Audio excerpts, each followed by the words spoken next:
আমি আজকে বানাবো বেগুন বাহারি।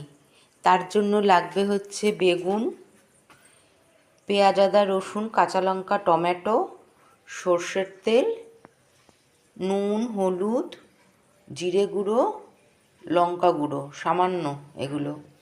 আর শেষে লাগবে হচ্ছে সামান্য সর্ষে পাউডার। এভাবে কিভাবে করছি এবার দেখাচ্ছি। বেগুন কেটে ধুয়ে নিয়েছি। এখানে পেঁয়াজ, আদা, রসুন, সর্ষে পাউডার, কাঁচা লঙ্কা একটু পেস্ট করে নিয়েছি, টমেটো, আর এখানে মশলা।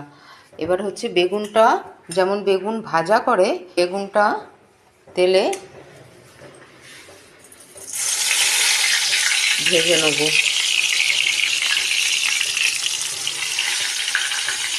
বেগুন ভাজা হয়ে গেছে, এবার সব মশলাগুলো আমি দিয়ে দেবো। এটা পেঁয়াজ, আদা, রসুন, সর্ষে, টমেটো, কাঁচা লঙ্কা পেস্ট। মশলা কিন্তু সব একদম সামান্য নিতে হবে, হ্যাঁ, বেশি নিলে কিন্তু স্বাদ নষ্ট হয়ে যাবে। একদম সামান্য সামান্য আমি দিচ্ছি। এই কতটুকু লঙ্কার গুঁড়ো দেখুন, এই সামান্য জিরের গুঁড়ো, সমস্ত মশলাই সামান্য সামান্য দিলেই ওটা অনেকটা হয়ে যাবে। মানে যেটুকু পরিমাণ বেগুন সেই পরিমাণ মতো আর কি।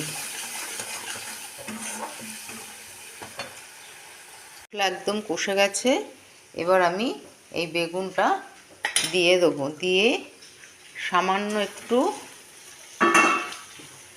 জল, একদম নামমাত্র, কারণ বেগুনটা তো ভাজা, ওটা ফোটানো কিন্তু যাবে না। আর এই দুটো কাঁচা লঙ্কা দিলাম, দিয়ে জাস্ট 2 মিনিট, যেহেতু জলটা দিলাম, একটু টানিয়ে নামিয়ে ফেলবো।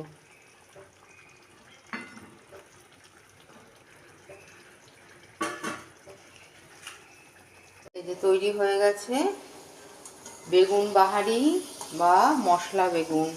এটা একটু ট্রাই করে দেখবেন একদিন খেয়ে, কি অপূর্ব খেতে লাগে।